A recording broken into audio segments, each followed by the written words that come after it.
మళ్ళా హైదరాబాద్లో ఇటు కేసీఆర్, అటు రేవంత్ రెడ్డి, రాహుల్ గాంధీ, ఇటు అమిత్ షా నిన్న భువనగిరిలో 10 ముస్లిం రిజర్వేషన్ల రద్దు, తెలంగాణను దేశంలోనే నెంబర్ 1 చేస్తాం, రేవంత్ విను, ఈసారి డబుల్ డిజిట్ ఖాయం, 3 విడతల ఎన్నికల్లోనే 200 ఎంపీ స్థానాలు, మొత్తం 400 సీట్లు కైవసం చేసుకుంటాం, ఈ ఎన్నికల అభివృద్ధికి జిహాద్కు మధ్య పోరు, రాహుల్ గాంధీవి చైనా గ్యారంటీలు, ప్రధాని నరేంద్ర మోదీవి భారత్ గ్యారంటీలు, కాంగ్రెస్ పార్టీ రామ మందిరాన్ని వ్యతిరేకించింది, మజ్లిస్, బీఆర్ఎస్, కాంగ్రెస్ ఒకటే, షరియత్, ఖురాన్ ఆధారంగా రాష్ట్రాన్ని నడిపిస్తున్నారు, భువనగిరి బహిరంగ సభలో అమిత్ షా.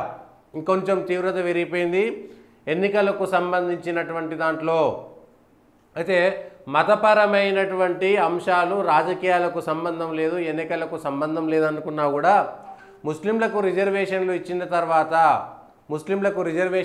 తర్వాత ఇది పూర్తిగా మతాలకు సంబంధించి ఆ అంశం పైన మాట్లాడాలి. ముస్లింలకు ఎందుకు రిజర్వేషన్లు ఇచ్చారు అంటే ఇప్పుడు మతపరమైనటువంటి అంశమా కాదా?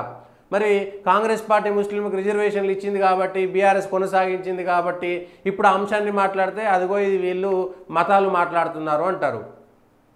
సో ఇవి ఎక్కడి నుంచి ఎక్కడ పోయినా ఎక్కడో దగ్గర లింకు దొరుకుతాయి. చాలా స్పష్టంగా నేను అమిత్ షా కీలకంగా మజ్లిస్, బీఆర్ఎస్, కాంగ్రెస్ ఒకటే, షరియత్, ఖురాన్ ఆధారంగా రాష్ట్రాన్ని నడిపిస్తున్నారు.